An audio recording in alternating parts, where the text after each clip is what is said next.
you, future belongs to telecom manager. In fact, I would say it always belonged to telecom managers. The past belonged to the telecom manager. The present belongs to the telecom manager, and so does the future.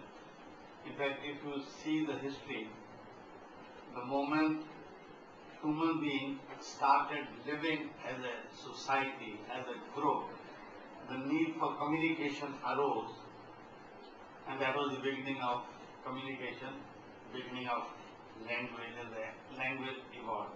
And then when this society started moving out, spreading out, then the requirement for communication arose, and then there were groups spread all over.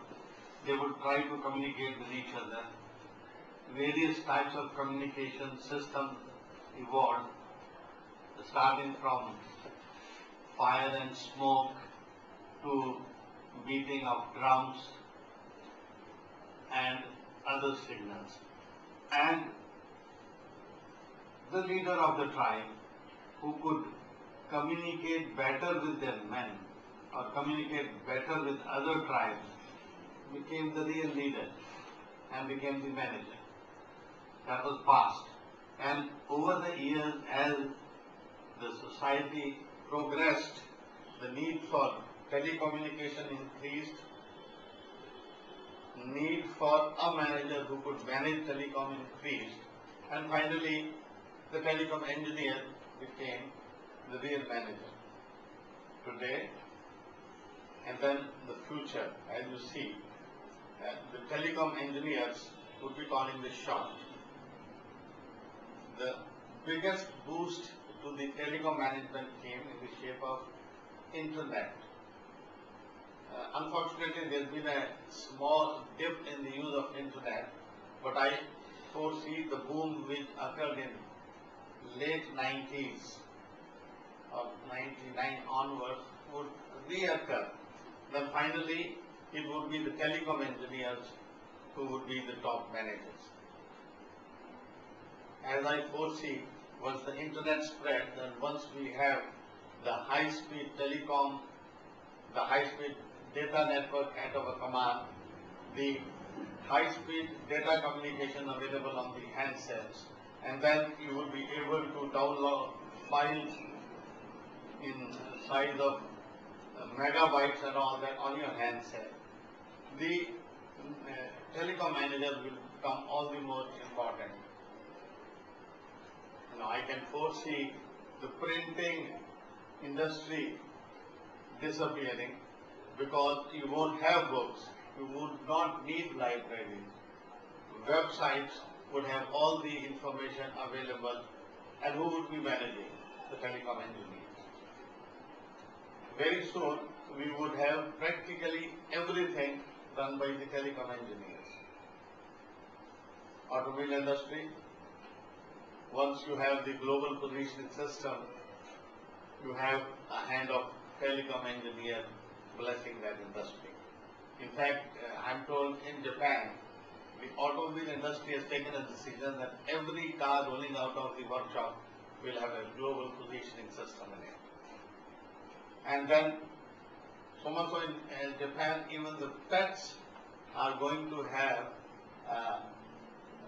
a chip embedded on their belt, which would give the owner of the pet a precise location of the pet. So you see, from day-to-day life to the automobile industry, you name one industry which can do without telecommunication. You can't think of any, be it automobile, agriculture, production, transportation, anything. And when I say telecom engineer, there is a slight overlap between telecom, electronics, and IT. In fact, IT and telecommunication are in fact the two faces of the same coin. And IT, electronics, telecom put together would be the master of all, or the supermaster of all industries. And a telecom engineer who has mastered software and knows the details of electronics would probably be the best manager. And he will be the most sought after man in the present day industry. That's my view. So summarizing, the telecom engineers were managers in the past, they are managers today, and in future they will be the managers. Thank you.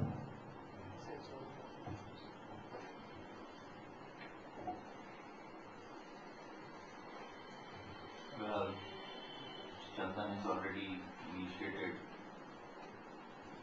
the dialogue on this very, very vibrant topic, I will say. Because if you look at the communication, we have been, except for last 2-3 years, have been talking only about the voice communication. Predominantly when we talk of communication 3 years back, it was only voice telephony. We never thought of that the things will change so drastically in the next 2-3 years.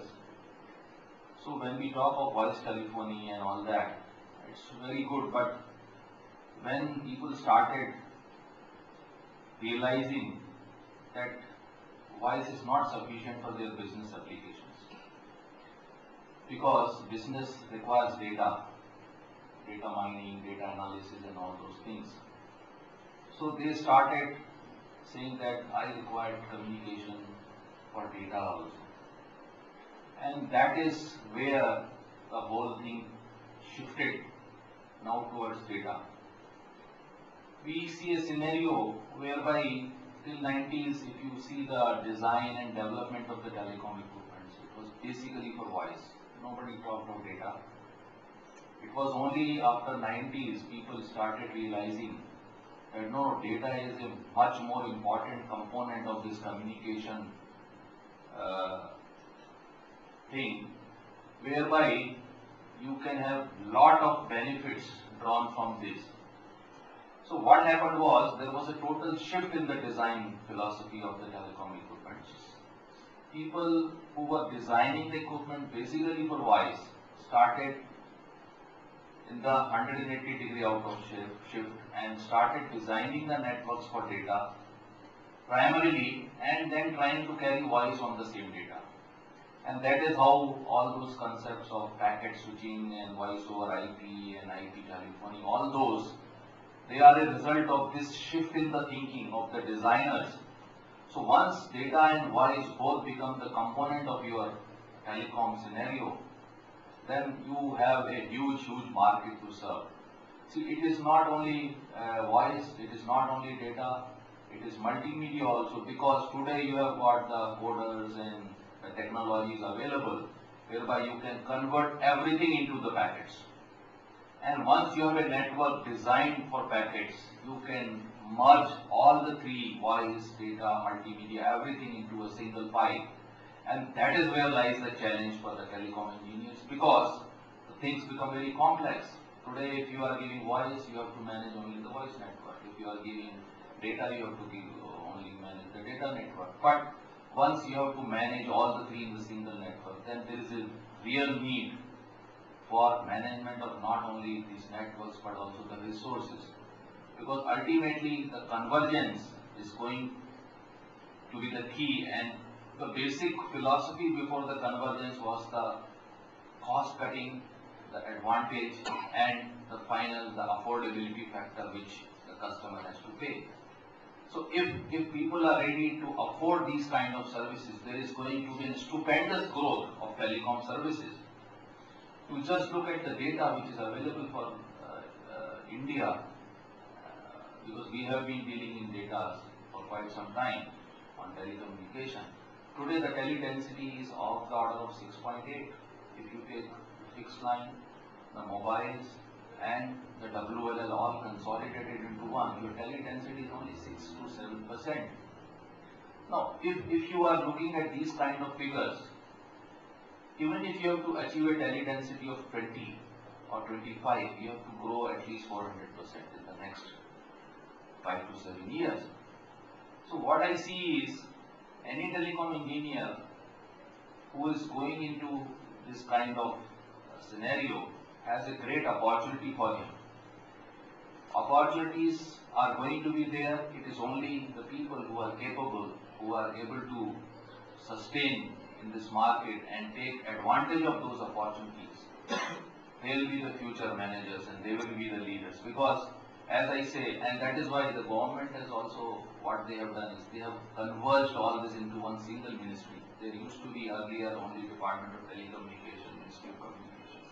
Now it is Ministry of Communications and Information Technology. So you see the change in the attitude of not only the people but the government also. Because they think the one segment cannot grow without the help of the other two segments. So that is a big plus for the people who are going to go into telecommunication, because it is a sunrise